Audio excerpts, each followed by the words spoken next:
Hello, my beautiful humans, and welcome to the Becoming Human 2.0 Unscripted Podcast.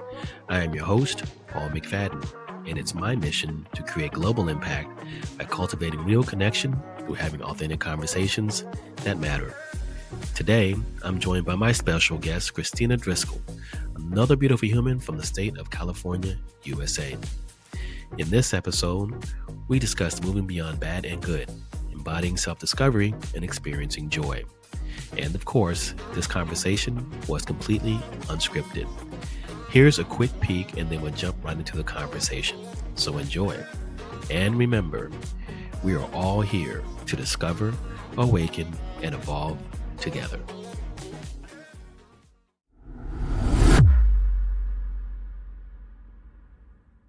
When someone asks me who I am, I'm more inclined to answer, which of course, for a lot of people is surprising. They're expecting that. What do you do? I would say I'm the one who seeks truth. I am the one who wakes up with joy. I am the one who looks for opportunities. I am the one who lives in the light. I am the one who shines her light. You and I were talking about that. Wasn't always fully the case. Yeah. I'm the one who seeks to lift others up. I'm the one who wants to create a ripple effect in the world. That's who I am. Wow.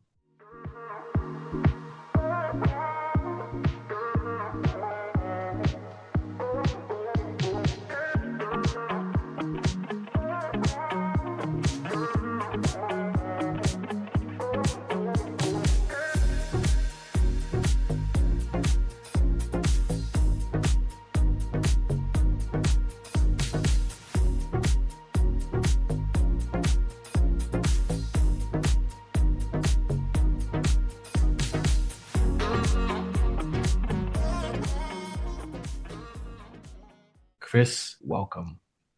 Thank you so much. It's a pleasure and a joy and an honor to be here. I appreciate you for doing this.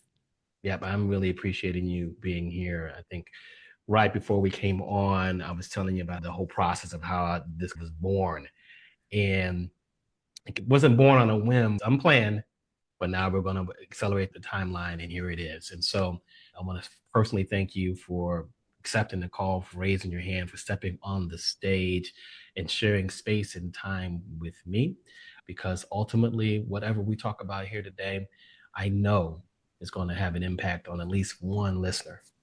At least one person is going to be inspired, be empowered to do something that is going to either position and create something in their life that's going to be for the best, or they're going to have an impact on someone else. So I am thrilled and been excited about this conversation for a couple of weeks, because I'm excited about all conversations, but I was really excited about this conversation. So I want to ask you a question. And the first question is, who is Chris? Who are you? Oh, what's interesting is I think people usually answer this question with what they do. And I don't think that's what you asked.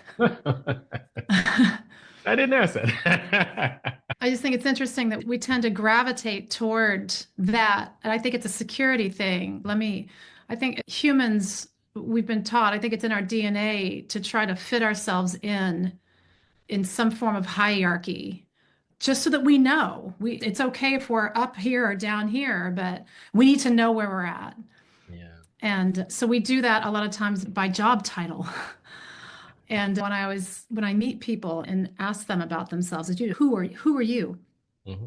That's how they answer. Yeah. But that doesn't tell me really anything about a person, except for how they spend their work hours, perhaps. Absolutely. When someone asks me who I am, I'm more inclined to answer, which of course, for a lot of people is surprising. They're expecting that. What do you do? I would say I'm the one who seeks truth. I am the one who wakes up with joy. I am the one who looks for opportunities. I am the one who lives in the light. I am the one who shines her light. You and I were talking about that. Wasn't always fully the case. Yeah. I'm the one who seeks to lift others up. Mm. I'm the one who wants to create a ripple effect in the world. That's who I am. Wow. That's beautiful. That's really beautiful. And you're right. The neurobiology of all that says that people, when we walk into a room, we do a really quick assessment and we rank ourselves. It's all not conscious, but we look at the room. Okay, so 100 people in here. I'm number 10, or I'm number 86, or I'm number 1. Depends on the individual, right? But we go through that process. And you're right. I sometimes introduce myself. I'll say, my name is Paul McFadden. I'm a father. I'm a son. I'm a brother. I am a grandfather. I'm all these things, and I'm none of these things. I am an energetic, conscious being having a human experience in this particular modality that you see me here now physically. But I am all of that and none of that. I, in some respects, I am you. I'm a reflection of you. And I find it interesting how many people get taken aback by that. And I'm in the DC area, so everything in the DC area is all about status and certainty. And so it's not difficult for me to say that, but I think it's difficult for people to hear it. But then it's also one thing to say it, it's another thing to embody that, right? Because I think a lot of times we find ourselves in the spiritual learning, spiritual teaching, personal development space where people will say things and parrot things because they heard someone say something and it sounded really cool. This is what I call smart person syndrome. Mm. Everyone I work with is very smart Mm-hmm. and highly talented. Mm-hmm. And I am constantly speaking to being aware of intellect Mm-hmm. and noticing how thinking about something and intellectualizing a concept, while useful from a surface level, Mm-hmm. is not embodiment. Mm-hmm. It is not implementation. It is not integration. It is not assimilation. You can say you're spiritual all you want. That doesn't mean you feel anything. That Mm-hmm. doesn't mean that you are embodying the essence of the meaning of that at all. Even for people who are well intended, they Yeah. want to. They seek to feel that way. It's not a manipulative thing or just saying something for the sake of saying something. They truly do want to be in that space. Mm-hmm. But that's that smart person, that good student. I learned the stuff. I learned the concept. I read the book. I listened to the podcast. I got it. I got the memo. I got it. You're like, I got it. I get that. But there's a big difference. And I liken this to a computer. There's a big difference between putting a computer program on your computer. There's a big difference between downloading it. You Mm-hmm. downloaded it. You got it. You got the program. But that's very different than installing it. Yeah, And that's very different than using it. that's right. And a lot of people, I think, get to the download level. Mm. I download the program. I got the information. That's that intellectual level. I got the information. But what that leaves them in is a state of always needing more information, constantly Mm-hmm. going out, I need more because I got it. And I thought that would change the way I feel. I thought that something would shift because I got the information. And I think what that embodiment part is that you're speaking of is the install. Yeah. And until we install, you're going to feel like something's still out there, something's still missing. Mm-hmm. I think to me, this is the secret of life. Once you embody, once you realize, as you mentioned, that you're just a light being having a human experience, that this is, you know what I say all the time is that the matrix is real. It is real. If you think Absolutely. about it, I'm nothing more than a physical representation of these particular particles arranged in this particular way. Mm-hmm. Me and this phone are exchanging particles right now. Just because I can't see it Mm-hmm. or conceptualize that from my visual limitations of my human, it seems like that's not a thing, but it is. And once you realize that and accept that as a truth, to me, everything changes. That installation of that embodiment of that Mm-hmm. changes the way you wake up in the morning changes, as you were saying, your acknowledgement that all of these things that I am are labels, really. They are ways that we help others to understand, but that's what it is. In truth, and from a scientific truth, we're nothing but energy. We're nothing but just put together Mm. in ways that manifest in this physical aesthetic. Yeah. And to me, like I said, to me, that's the secret of life, because it allows me to appreciate and enjoy every experience, Mm-hmm. as opposed to labeling them as bad or good, which I don't do anymore. That's hard for people. They want to know if something's good or bad, and they don't know how I could not label something that's tragic as bad. Mm. That's hard. That's hard for people. And I understand that. I understand why it's hard.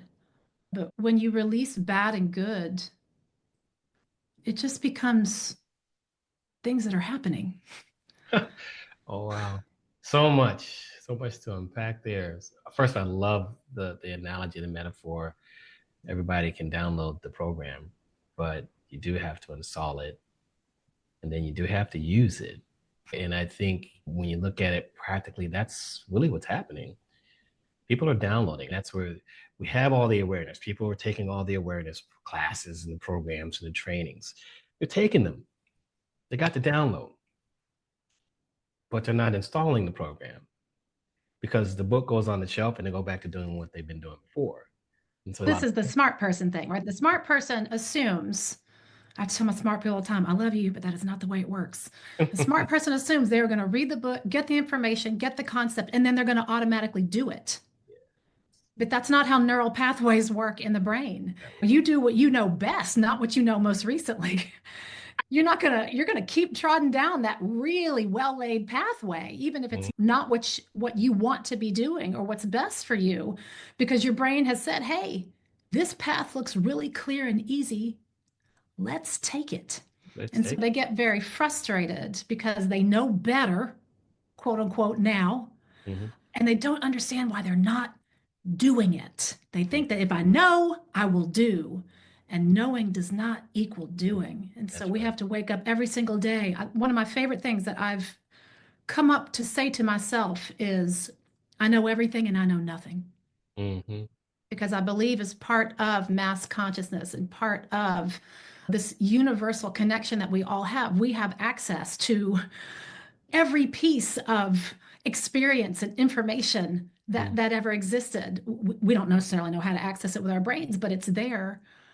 And at the same time, because we are limited by our humanness, we barely scratch the surface. Mm. So is there an expert? There may be some of us who have implemented or installed for a longer time than others. Hmm. But really, I think we all are brand new. Yeah. I don't think we live we live long enough. That's the key, right? Like Right. where's the true wisdom? And if you believe ancient texts, people lived hundreds of years in the past, and you can see how the wisdom, what you just said, how that applies. And I agree. I think that there's not quote unquote enlightenment in the sense of what we read about and what we hear about the prophets and sages and Buddhas and all the other shaman people out there who talk about enlightenment from that perspective. But we are all on a path. And some of us are further ahead in the path, or let's say on a different rung or a different step on the stairway of life. But we allow ego to prevent us from helping everyone else that's not where we are. And sometimes there are many of us who won't take help from people that are further ahead of us or in the process of whatever that's supposed to be, because we allow ego to get in the way and we think we have to get something for that. I'm going to help you, but you're going to do this for me first. And my philosophy is we're all in this experience together. And we haven't survived as a species as long as we have by doing it by ourselves. So, what makes us think we can do it by ourselves now? Right? You said something about the Matrix, and it made me chuckle because, first of all, that's my favorite movie. My favorite series, not just movie series, but it's such a perfect analogy for what is going on in many respects, and whether people want to believe it or not. But I try to make it, I try to explain it in a practical way. I'm like, about 95 to 98% of the time, we are in what's called a non-conscious state. We're only present, maybe, let's say, I'll say 5% of the time. Let's say we're present 5% of the time. What happens when you're not present? You're in non-conscious brain. What's happening there? Your programs are running. All your programs are running. Everything you learn from the age from 0 to about 7, those programs are running. And some of those programs serve us and help us out and we make us successful in this experience that we call life. And some of those programs aren't helping us at all. And many times when we are encountering other human beings, that other human being is encountering our program and we're encountering their programs. And sometimes those programs mesh and sometimes they don't, right? And that's when we see conflict and all that kind of stuff. But what happens when we get out of the program and get into the present, into the real world? I shared with someone earlier, I said, every experience we've had in the past leads to right now. And I love what you said about there's no good and really there's no bad, because there isn't. We put that label on because this experience didn't feel regenerative or favorable to us. And it's a shortcut, right? It's a shortcut. I don't have to think. If I associate a certain experience or a certain event or circumstances with bad or good, that when that experience or circumstance comes up again, I don't have to think about it. I can just say, that's bad or that's good. And I'm done. I have labeled the experience. I don't have to get curious about what does that mean in a deeper context. And right now we have these really devastating wildfires going on, at least at the time of us recording now. We have this going on, and it's something I've experienced a lot up here in my part of California. And of course, the first natural inclination is this is bad. And I'm not, please understand, I'm not trying to say that the opposite of that it's a good experience or that someone should invalidate their feelings or that they should not experience what they're experiencing. Of course they should. But when we go beyond the label of bad or good, we can start looking at things, especially in forested areas. We notice that a lot of times nature's way of clearing out and restoring is through fire. And that has happened through lightning strikes. And there are certain trees that can never repopulate the area until they have caught fire, and seeds from the trees are only released by fire. Can we say that it's bad versus it just is, and this is what happens? These are the results of those particular experiences. People who have shifted what's going on in their lives because they experienced a tragedy. People who have woken up and decided, oh my goodness, I've given all of my attention to my job and ignored my family, and all of a sudden realized what was truly important because we experienced something painful. And humans, for better or for worse, seem to make the most progress through tragedy. Yeah. You know, it's interesting because one, we're wired that way to detect danger, trauma, threats, if you will, in our environment, and then we respond. But we also, because of that reason, we don't put a lot of focus on the good things or the things that are favorable or the things that serve us. You hit the nail on the head a minute ago. All that programming from birth to 7 is survivor programming. Yeah. Right? And I'm a little child and I'm trying to figure out how to navigate this world. And when I see things and when people say things to me, that I'm learning what's going to keep me alive. And when it becomes a form of self-sabotage is when those things are overused and abused by our minds, right? The desire to do things with excellence becomes perfectionism. Mm-hmm. These kinds of things. The desire to have leadership in a situation leads to being controlling, Mm-hmm. right? So we have these things that are brought into us from that survivor brain Yeah. trying to tell us you need to pay attention to what's going to keep you alive. Mm-hmm. And I believe the stats on this is that it takes three positive thoughts to equal one negative one. Yeah. Because a negative thought coming from that survivor part the parts of the brain that are connected to survival, it's going to pay way more attention to that Mm-hmm. than the stuff that's nice, because stuff that's nice doesn't keep you alive. The stuff that could get you in trouble, the stuff that could cause danger, that's the stuff that's going to keep you alive. So for every single one of those negative thoughts that comes into our brain, we need three good, three positive Be deposits. positives. Yeah. Otherwise, you notice by the end of the day, if you were to describe your day as a good day or a bad day, if you've had more of those negative thoughts than three times the amount of positive thoughts, Mm. your day was either okay or you wouldn't necessarily feel joy in it. Yeah. Certainly not without intention, right? And No, the conscious choice. It is a conscious choice because, as you mentioned, going to that place of survival brain is our default. yep. We learned that as a child and we kept in that state for decades. Lord help us as teenagers.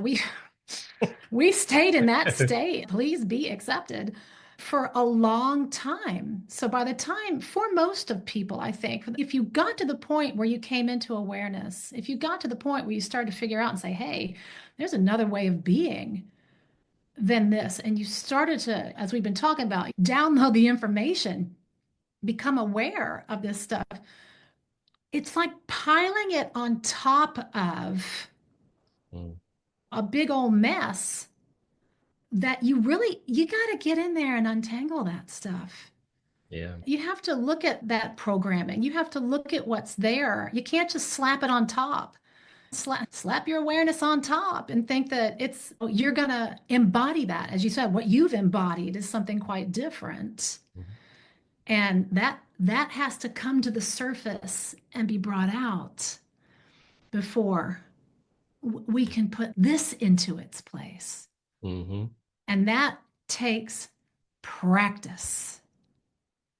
Consistent practice. As you're talking, one of the things that was coming to mind was how many people resist the idea of having to, I'll say, clean out the closet.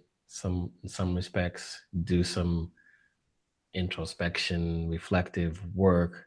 People call, oh, we're going to do the deep dive, we're going to do the work. And I wonder sometimes if we're using the wrong languaging because people are so resistant to hearing that. But at the same token, until we do this looking, peering in to see what the programs are that are running, we don't really have an understanding of what it is and what those things could be that are serving us or not serving us. And I'm curious as to what are some of your practices to get in there and deal with that? Because I know that for some people, there's therapy. And I think therapy is obviously a tool that everyone should have access to. I used to tell people, say, everybody should have a therapist. But I also feel like everybody should be a meditator. I feel like everybody should be doing all these different things too. And so I'm wondering, what are your specific practices that you bring to your lifestyle? There are two main kinds of work that I really tap into a lot, in addition to things like what you're talking about, meditation and contemplation and community and movement. And we have many tools. But as far as the work that I do and the reason I do the work that I do is because I was its first client for me. Everything that I do is a result of me going through the learning and implementing of it myself in a way that made such a shift for me that it inspired me to be a conduit of that for others.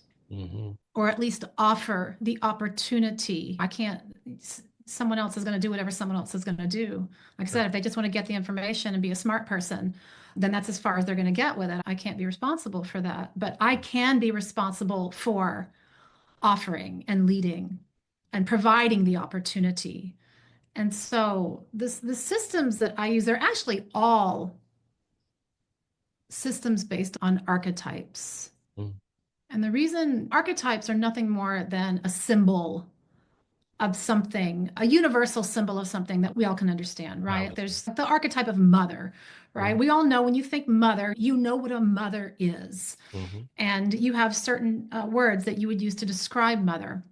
But archetypes are neutral. They're neither bad nor good, no matter what the archetype is. There's always what we would call lower frequency or shadow energy and upper frequency or light energy associated with every single archetype, right? So just I don't believe there are any bad or good people. I believe there's people who are steeped in negative energy and there are people steeped in positive energy, and they have the ability to shift that whenever they want. So to label them as bad or good, I think is not really fair.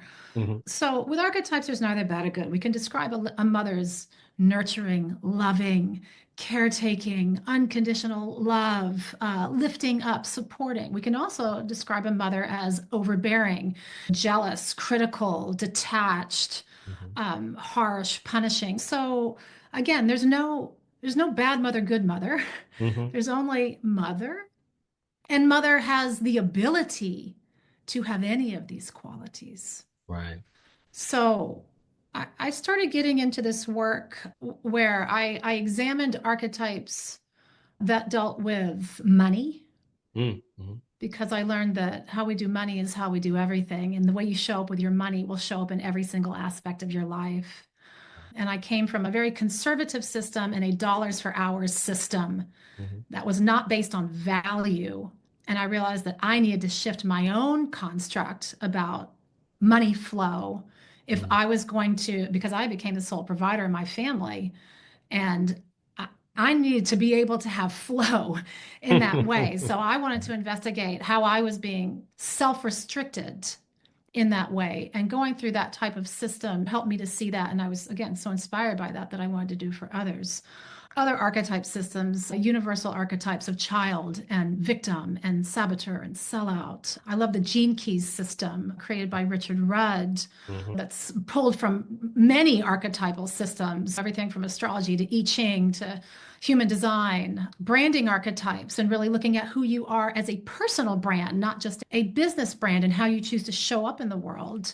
And then I found so much realization in the archetypes of saboteurs that were brought forth in the research of Shirzad Chamine and the positive intelligence organization that he has. That made such a difference for me in what I was noticing in not only my own behavior, but the behavior of others. And it so significantly improved my own well-being and my own performance and my own relationships that I said that I want to incorporate this not only in my life but in my work. And so I became a positive intelligence coach and offer that as part of my work, because I love the talk of energy, and I love the talk of alignment, but I love the science of energy.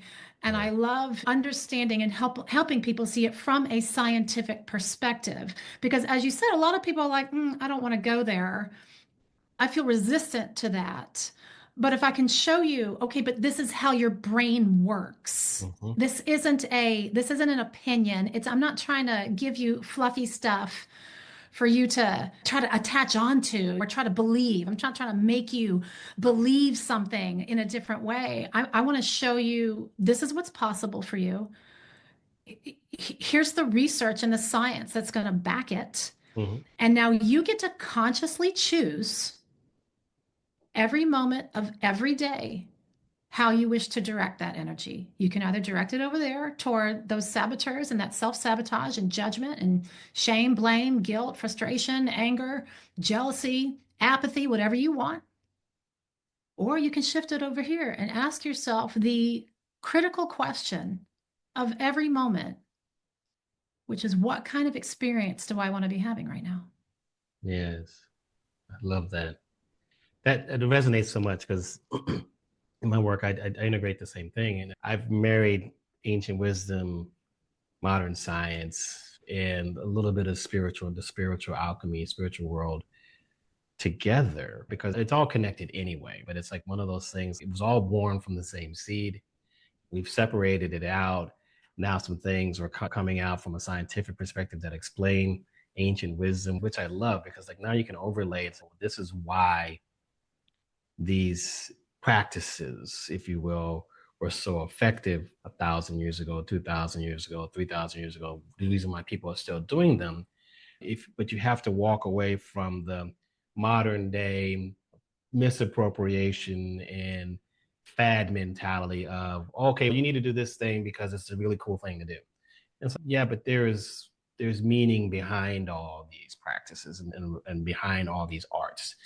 There's some science that can prove that now. I think that at least is giving us data that points to it being beneficial and some data points behind why, right? So I love that. I think that's hard. That's what I love about things like archetypes because the actual science for someone to sit down and read a scientific journal for a lot of people their brains are not going there. It's overwhelming, or it's too full of scientific jargon, or it's not something they necessarily connect to. But I can give you one word. That's your judge. I can give you one word. That's your hyperachiever. And you'll know right away. Like, I don't need to point to the 7 habits or the 24 different types of EQ or it's too much for people to hang on to. It's just too much. It's great information. There's nothing wrong with the information. We just need a simple way to recognize what's going on. And as far as what you were talking about doing the work, getting into the work, recognizing the importance of this being work, as opposed to doing that smart person thing. Oh yeah, I already know that. I learned that, but not actually implementing it. I liken this to the physical body all the time. The physical realm is, to me, the most obvious way to point this out. If you want to build your body, you would not go to the gym and be like, yeah, I've tried all these machines. And then leave. Oh, yeah, I did all these. Or you do a couple and they're like, all right, that's good. All right, I know how to use these. All right, my body's going to build itself.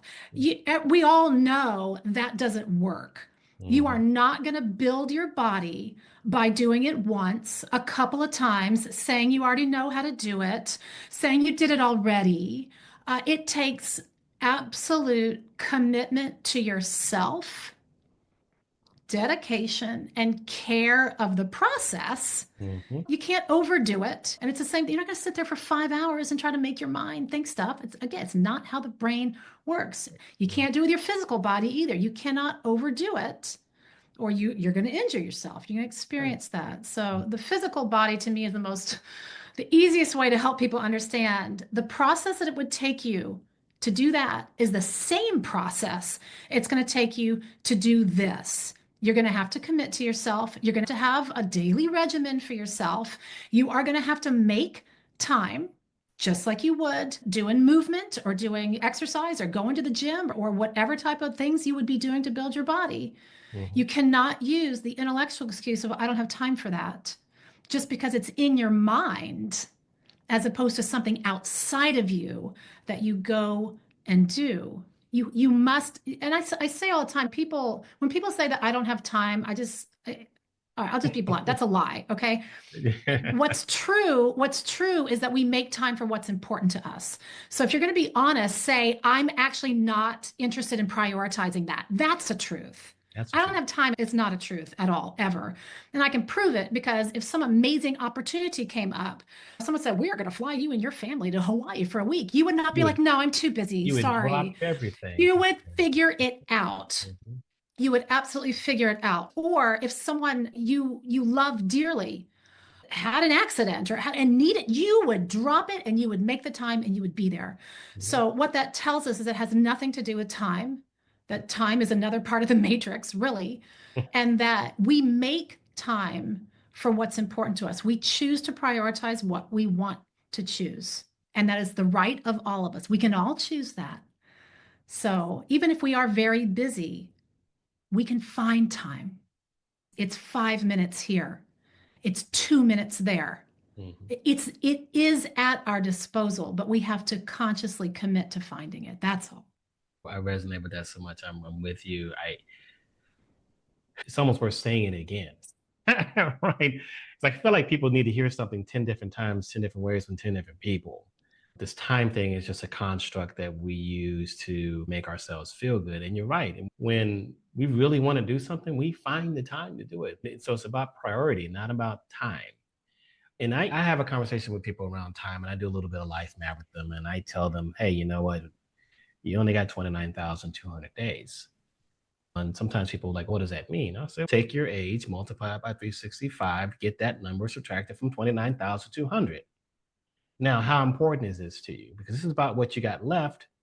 Statistically, assuming nothing happens when you walk out of the door today, we should be grateful for the fact that we're even breathing and open our eyes and see the sunrise when it happens. But we take all those things for granted. We take many little things for granted.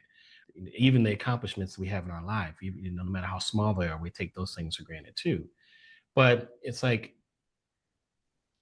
the priority thing, right? And I don't think people really know what's most important to them. I think sometimes people, let me back up. I think many people figured it out during COVID, right? I think some people sat down and said, I need to figure out what's most important for my life, because if the world's going to end today or tomorrow or the next couple months, there's some things I want to do. And if I survive this, there's some things I might want to change.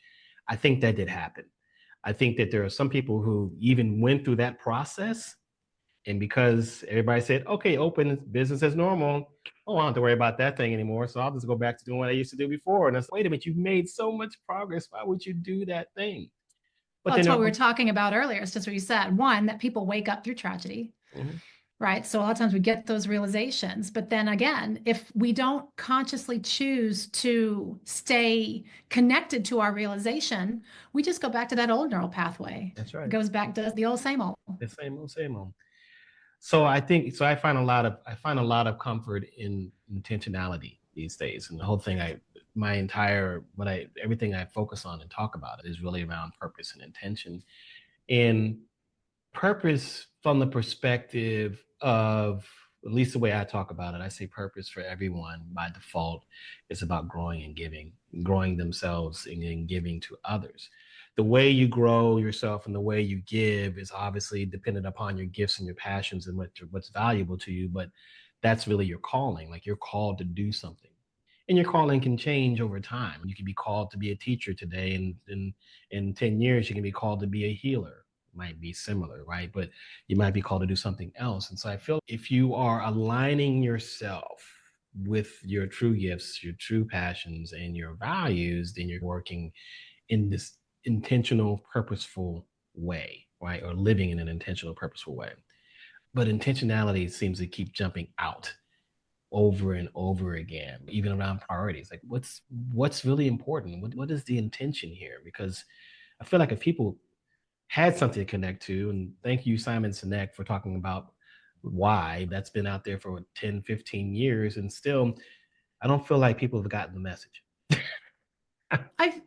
It seems to me that there's a lot of almost pressure put on people to figure out their purpose, and it creates angst. And I don't know what my purpose here. I don't know what I'm doing. To me, I'm really in the same boat that you are. It's really about, we seem to be the only species on the planet that doesn't particularly understand that your primary purpose is the evolution and survival of your species.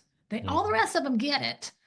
But we, because of how our brains formed and our reasoning formed and our fear became a part of the way that we live, we developed this from that survivor brain, this us versus them dynamic, which is not necessary.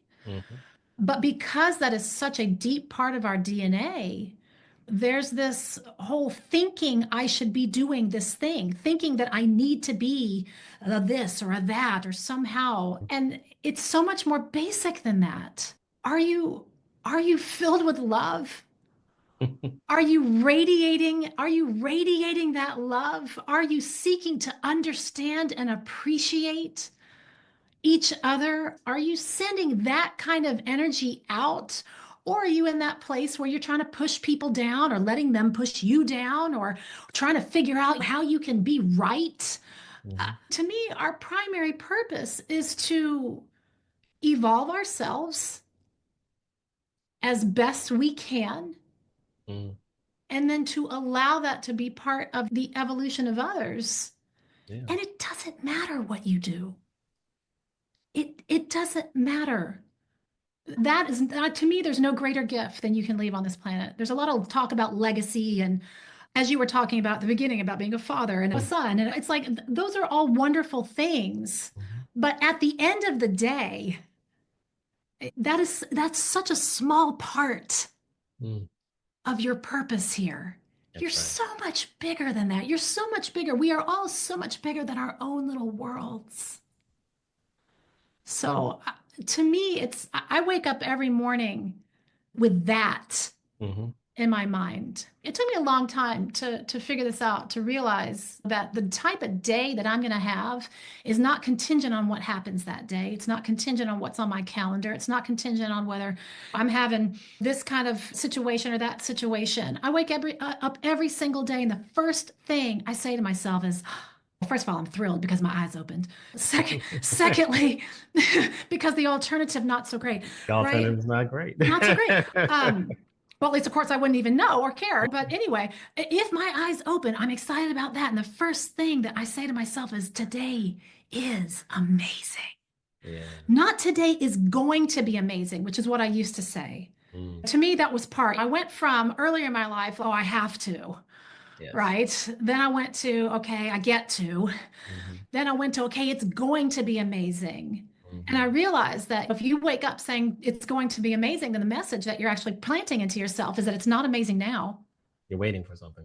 I'm waiting anything to where that's amazing is somewhere out in the future. So the minute I come back online, so to speak, in that moment, that is my first thought. Today is amazing. And I go through those conscious, intentional thoughts as you're speaking of, that I am the captain of my own ship, that I am responsible for my own experiences. And that's the other word that comes up for me along with intention that you're speaking about is accountability. Yes. And we're so used to talking about accountability to your job, to others, to this. But of course, the number one source of accountability is you to you. And if we can pay attention to that and realize that the only person I'm truly accountable to, the one I need to be accountable to first and foremost, above any and everything, is myself. And if I'm honoring that, then those intentions are going to line up with it. If I'm not honoring that, I'm going to fight with those intentions. I'm going to be on that smart person level of intellect saying, I intended to do this, but I didn't do it. Or, like, well, yeah, I said I wanted to do this, but my actions aren't following through because I'm not coming from that place of truth. I'm not coming from that place of where I truly believe what my purpose is and that there's no greater purpose and that it doesn't matter what I do today. I can plan it however I want. I can choose, I can consciously direct toward whatever I want. And when you do that, life is amazing. It is. And the word amazing is not the same as good. Good. In my mind, good shouldn't even be in the vocabulary. Good and bad really shouldn't be in the vocabulary because it misses the entire point of what the experience is. And yes, it's an experience. It's like I said, amazing is full of wonder and awe. It's not good or bad. It's all things. And it's just the fact that we get to have that experience. It's a shame. It's a shame, really, that more people have not figured out yet. And we're going in that direction. It's not going to happen in my lifetime, but I'm excited for humans. They're going in that direction. We're not throwing people into pits with lions anymore. We moved a little. Yeah, we did stop doing We that. moved a little. We still have, I won't get into it. We still have our issues, of course, but we've moved the needle a little. we're going in that direction. And I wish that more people, that's my hope for more people, is that they realize that joy is not something, that feeling of experiencing amazement in every single thing that happens, whether you would label it as good or bad, that you're just your ability to have these experiences is the source of joy, not something that happens to you or for you, allowing to experience joy. I used to feel like that. A sad story. I was a person who at one point in time used to say, I can't believe I used to say this. I feel so sorry for this little version of myself from the past that say, I don't use the word joy to experience, to describe very many of my experiences. When I would feel it, I'd be like, oh, wow, this is a rare one. And I did not realize at that time that I am joy. I am all of the living experiences that I wish to have. It is me. I am the embodiment of all of it. So what I was doing back then was unconsciously accepting joy from my every moment experience instead of understanding that was a conscious choice that I could direct to any time that I wanted to. And since doing that, it's a delight to experience life in all its forms. Yes. Even the ones that create our suffering and our pain, it is an opportunity for us to learn or to grow or to feel or to connect. And it's just one of the ways that we do that. Yes, absolutely. I used to start off my conversations when I'm doing public speaking, and I would say that one of the reasons why we're here in this human experience is so that we experience the full range of emotions, all of it. And it's not to assess and put in these categories of like good or bad and things of that nature, but there's a oneness about all of this. That's another conversation, which maybe we can have a part two of this, because there's a oneness in all of this ethereally. And isn't it interesting that 8 billion little lives can have the full range of emotions to assess what does joy really feel like? What does sadness feel like? What does depression feel like? What does anxiety feel like? What does gratitude feel like? What does love feel like? And sometimes I find it really sad when I talk to people and love doesn't exist.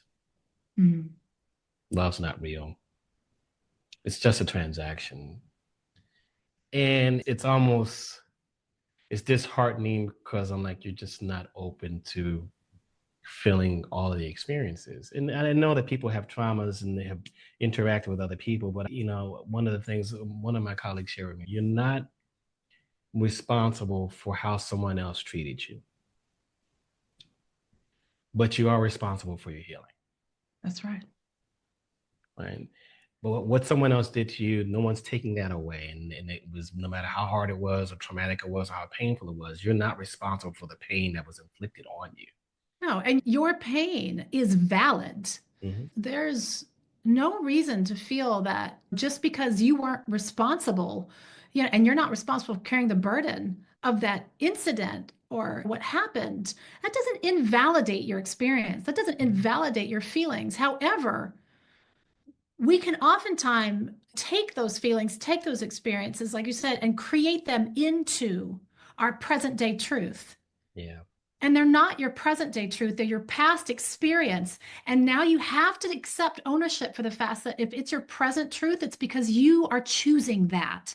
And that's hard. I understand that can be really challenging for people to accept, but that's just the truth of it. We have to, that's the work, really. That's where you realize, oh, yes, for that moment, that was your experience, and the emotions that you experienced and what you experienced, the trauma experience at that time is absolutely valid. Now, whether or not you want to continue to live as your present day experience with that is up to you. It's up to you. We are the architects of the experience. Indeed. I love it. So I know we're getting close to the time, and I want to find a good place to pause because, like I said, I want to have you back. I want to continue our conversation and see where else we can pull up some covers and see what's under there, and share that experience. But if you were to leave a parting thought Like what do you want someone to take away from our conversation? What would that one thing be? I would say it would be to have eyes open, Mm, to understand that the things that we curate our existence around outside of us are not the things that determine our worthiness and our value and our purpose and our ability to have a certain kind of life. You are worthy simply because you exist. mm, You are part of the fabric of humanity and you are necessary. No one of us more important than the other.